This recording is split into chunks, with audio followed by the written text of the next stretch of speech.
नमस्कार दोस्तों, आज हम लोग बात करने वाले हैं बीजेपी के बहुत बड़े नेता के बारे में जिन्हें हम अमित शाह के नाम से जानते हैं। बीजेपी में ये एक अध्यक्ष हैं और इन्हें चाणक्य के रूप में देखा जाता है। जहाँ पे बीजेपी की सत्ता नहीं थी, वहाँ पे सत्ता लाने में इनका अहम भूमिका रही है। अमित शाह को बीजेपी का सबसे सफल अध्यक्ष भी माना जाता है। इन्हीं की मदद से बीजेपी को 14 राज्यों में 67% राज करने वाली पार्टी बनकर उभरी। अमित शाह का पूरा नाम अनिल चंद्र शाह है। इनका जन्म 22 अक्टूबर 1964 को मुंबई के एक व्यापारी परिवार में हुआ था। इनका गांव पाटन जिले में है। इन्होंने अपनी पढ़ाई गुजरात से की थी। कैरियर के शुरुआती में इन्होंने शेयर ब्रोकरेज का भी काम किया था। अमित शाह की पत्नी का नाम सोनल शाह है और इनके बेटे का नाम जय शाह है। राजनीति में अमित शाह की एंट्री आरएसएस से हुई थी।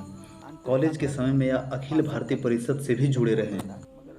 1986 में बीजेपी में यह शामिल हुए थे और कड़ी मेहनत के बाद आज बीजेपी में एक सफल नेता है और बीजेपी में एक अध्यक्ष के पद पे विराजमान है। 1997 में बीजेपी के द्वारा सरखेल से विधानसभा चुनाव लड़ने का एक मौका मिला और पहली मर्तबा में ही 24,000 वोटों से जीत हासिल किया। 1997 के बाद लगातार जीतते रहे। 35 साल पुरानी है अमित शाह और मोदी की दोस्ती। ये दोस्ती इतनी मजबूत हुई कि जहाँ जहाँ मोदी ने काम किया वहाँ वहाँ अमित शाह रहे। 2000 ईस्वी में गुजरात के सीएम मोदी जी बने तो उन्होंने अमित शाह को गृह मंत्री सौंप दिया। पीएम मोदी जब बने तो अमित शाह को दिल्ली बुलाकर बीजेपी का अध्यक्ष सौंप दिया।